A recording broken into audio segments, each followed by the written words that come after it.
Dimanche 4 décembre 2022, nos confrères de TF1 ont révélé que le coureur automobile, qui avait officié en Formule 1, Patrick Tambay s'est éteint à l'âge de 73 ans. Une triste nouvelle pour le monde des circuits. Le monde de la F1 perd l'un de ses membres.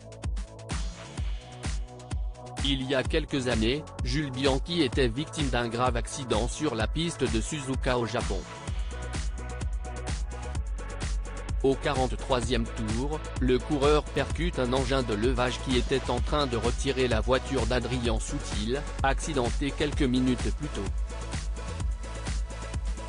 Emmené en urgence à l'hôpital, le Monégasque plongera dans un coma durant 9 mois, avant de succomber à cet accident le 17 juillet 2015. Une perte qui avait beaucoup ému le monde de la course automobile. L'univers de la F1 risque de laisser échapper de nouveau quelques larmes, ce dimanche 4 décembre 2022. En effet, la Formule 1 perd un autre de ses visages emblématiques, Patrick Tambay. Le pilote a rendu son dernier souffle à l'âge de 73 ans, comme l'a annoncé sa famille, relatent nos confrères de TF1 Info.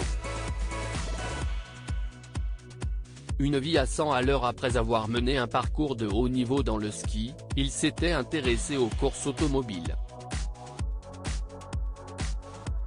Il avait intégré l'écurie Cieux d'Or en 1977, avant de rejoindre les rangs des prestigieuses écuries McLaren et plus tard Ligier. Mais c'était finalement dans une voiture signée du monstre Ferrari qu'il était parvenu à briller lors de Grands Prix. En 114 participations au Grand Prix de la Formule 1, il en a remporté 2, la première fois à Hockenheim, en Allemagne, en 1982, puis à Saint-Marin en 1983. 2 années fastes qui ont marqué à jamais sa carrière. À la fin de son parcours, il avait continué à participer à des courses de moindre niveau et était devenu commentateur sportif chez Canal+, puis chez RMC.